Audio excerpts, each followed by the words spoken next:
Kamra ġdida fil-kurituri tat-taqsima tal-kura intensiva fl-Isptar Mater Dei se servi ta' post xieraq fejn il-qraba tal-pazjenti jistgħu jistrieħu f'mumenti mill-iktar diffiċli f'ħajjithom. Il-kamra hija magħmra b'żewġ sodod, kċina żgħira u post fejn il-qraba jistgħu jinħasslu speċjalment f'każijiet meta l-pazjent ma jkollux residenza f'Malta bħal Lawċin.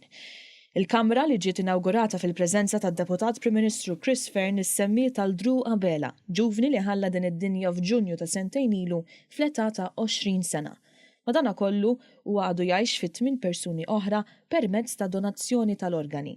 One News tkellem mal-koppja Sharon u Kenneth Abela, ommu Mr. Drew, li jgħixu mumenti diffiċli ħafna meta binhom kien fit-taqsima tal-kura intensiva. Ovvjament, meta tiġi situazzjoni bħal din, hija situazzjoni ta' emerġenza, situazzjoni li inti qaskun taxxi laqtek, u li kollok post fejn inti tista' tħossok daqsxejn comfortable jagħmel differenza. Ovvjament, mhux ħajneħħi mill-pena u mill-mument, però jgħin ħafna.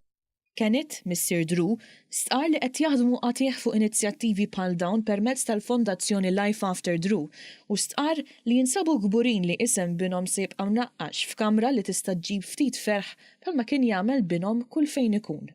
Meta ġejna kuntattjati minn Rotary Club u qalulna illi ħajamlu propjament din il-kamra msemmija għalih, ja naturalment ta' pjaċir kbira lina illi ismu jibqa' imnaqqax kif semmejt inti stess hawnhekk bħala memorja għall-ħajja tiegħu.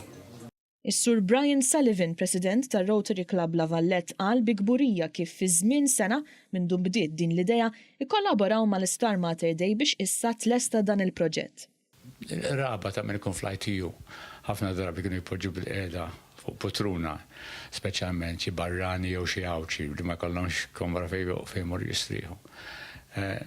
Tlu Mr. Ivan Falzon tana din l-idea, għax ma nipprovawx nagħmlu kamra oħra.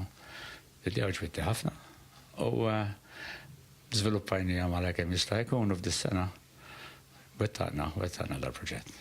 Is-Sur Sullivan spjega li Rotary Club għen ukoll biex titlesta kamra oħra fl-istess dipartiment li se sservi ta' post fejn il-konsulenti jitkellmu mal-qraba tad-donaturi tal-organi.